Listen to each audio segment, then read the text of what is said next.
வணக்கம் நண்பர்களே.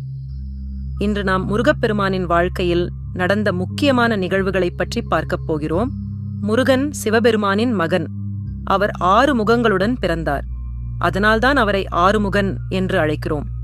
அவர் பிறந்த முக்கிய நோக்கம் சூரபத்மன் என்ற அரக்கனை அழிப்பது. சூரபத்மன் தேவர்களை வதைத்துக் கொண்டிருந்தான். முருகன் சிறுவயதிலே மிகவும் அறிவாளி. அவர் தன் தந்தையான சிவபெருமானுக்கே ஓம் என்ற மந்திரத்தின் பொருளை விளக்கினார். இத பிரணவ உபதேசம் என்று சொல்வார்கள். முருகன் வள்ளியையும் தெய்வானையையும் திருமணம் செய்து கொண்டார். வள்ளி ஒரு குரத்திப் பெண், தெய்வானை இந்திரனின் மகள். அவர் தனது வேலாயுதத்தால் சூரபத்மனை வென்று அவனை மயிலாக மாற்றினார். அந்த மயில்தான் முருகனின் வாகனம். முருகன் ஞானத்தின் தெய்வம்.